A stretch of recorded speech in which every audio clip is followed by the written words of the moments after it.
அல்லாஹுடைய தூதர் ஸல்லல்லாஹு அலைஹி வஸல்லம் அவர்களுக்கு வாழ்வு சிரமமாக இருக்கும் நேரமெல்லாம், சிரமங்களால் அவர்களுடைய வாழ்வு இறுக்கமாகும் போதெல்லாம் அல்லாஹுவை அழைக்கக்கூடிய பிரார்த்தனைகளில் மிக முக்கியமான பிரார்த்தனை இது.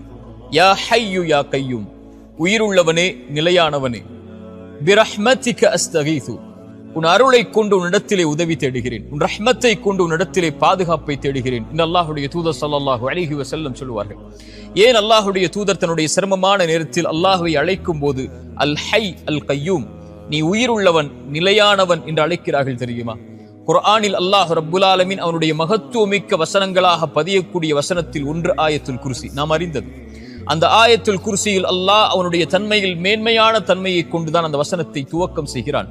அல்லாஹுல் லதி லா இலாஹ இல்லாஹு அல் ஹை அல் கய்யூம், அவன் உயிருள்ளவன் நிலையானவன் என்று அல்லாஹ் ரப்புல் ஆலமீன் அவனுடைய மகத்துவமிக்க வசனத்தில் அல்லாஹ் கூறும்போது அல் ஹை அல் கய்யூம் அல்லாஹுடைய மகத்துவமிக்க தன்மைகளில் ஒன்று. அவன் உயிருள்ளவன், அவன்தான் எல்லாவற்றிற்கும் உயிர் கொடுக்கக்கூடியவன். மரணித்ததற்கு பிறகு மீண்டும் அவன்தான் உயிர் கொடுத்து எழுப்பக்கூடியவன்.